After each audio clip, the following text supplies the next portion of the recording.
Bonjour, quand on anime une formation, il est fréquent de distribuer aux participants, en début de session, les documents qui seront utilisés par la suite.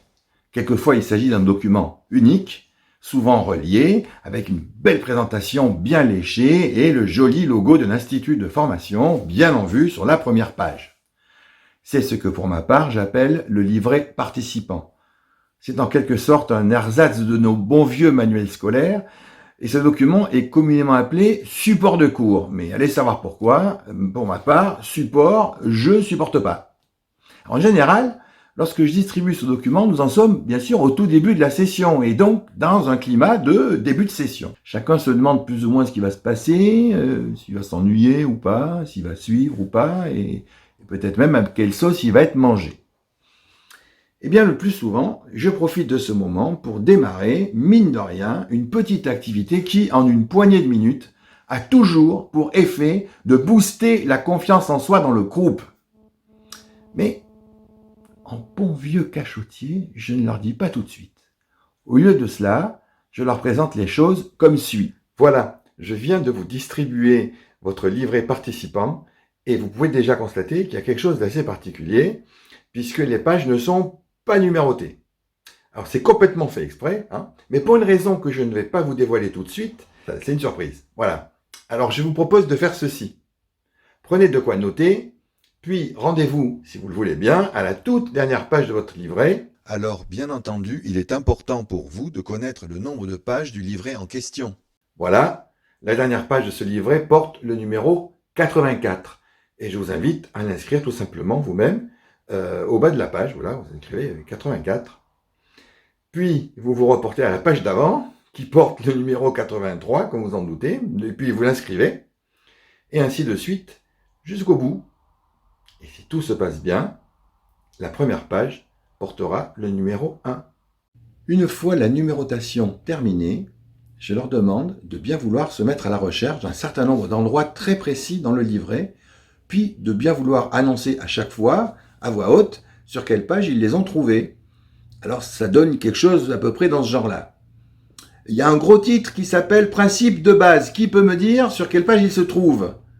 À ce moment-là, quelqu'un s'exclame, après un moment généralement très court, quelque chose du genre « Ça y est, page 8 !» Puis vous poursuivez ainsi. Il y a une illustration qui représente un dauphin. C'est à quelle page?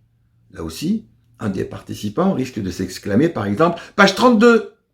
On vérifie rapidement et chacun peut constater à quel point tout ça a marché et tout ça s'est passé surtout très vite. C'est le moment de corser un peu la difficulté en annonçant par exemple « Il y a quelque part dans le livret le mot « cataclysme » mais il est complètement noyé dans un gros pavé de texte. Et il y en a quelques-uns. Où se trouve-t-il au juste? Et là encore, un participant va trouver immanquablement.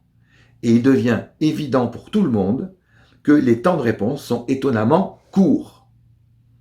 Si vous le souhaitez, vous pouvez poursuivre encore quelques tours comme ça, en invitant votre auditoire à retrouver d'autres passages que vous avez préparés, ou que vous pouvez même choisir en direct. C'est selon, c'est à vous de voir.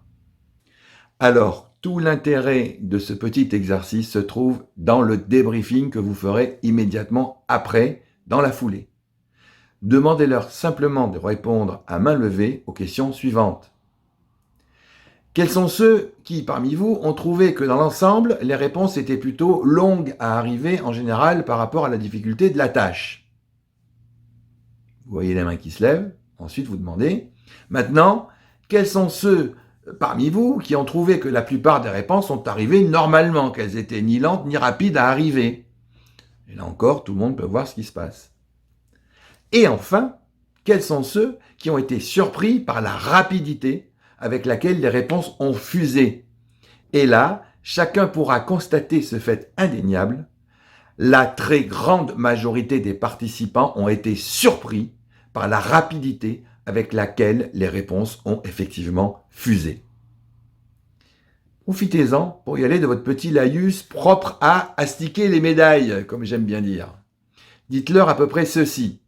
La plupart des chercheurs en psychologie expérimentale et des spécialistes en neurosciences s'accordent sur un point: les capacités d'un être humain sont généralement bien supérieures à ce qui est communément admis. Si vous avez annoncé ça au début, comme ça, en commençant de but en blanc, eh bien, vous auriez peut-être réagi sur un mode: oui, tout ça c'est bien gentil, mais ça ne s'applique pas forcément à nous. Et là, ce qui est extraordinaire, c'est que c'est vous qui venez d'en apporter la preuve. Donc, j'ai pas besoin de déployer mes légendaires forces de persuasion, je sais pas quoi, puisque tout a été dit. Merci donc de m'avoir occasionné ainsi ces économies d'énergie.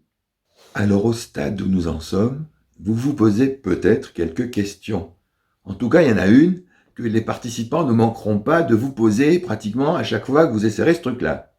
Et la question est: pourquoi avons-nous numéroté les pages à l'envers? Eh bien, c'est très simple. Je leur réponds toujours en pareil cas que c'est tout simplement parce que je voulais leur éviter de se laisser entraîner outre mesure dans la lecture du texte et de perdre le fil par rapport à la tâche principale. Des fois, on dit: tiens, il y a un truc qui est marqué là, c'est quoi? Puis on lit la suite et on perd le fil. Alors, il y a une autre interrogation qui est très fréquente à la suite de cette activité.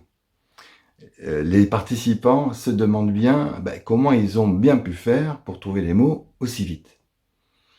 Bien, je leur explique alors que, mine de rien, pendant qu'ils étaient en train de tourner les pages de leur livret, il s'est passé bien plus de choses qu'un basique exercice de numérotation.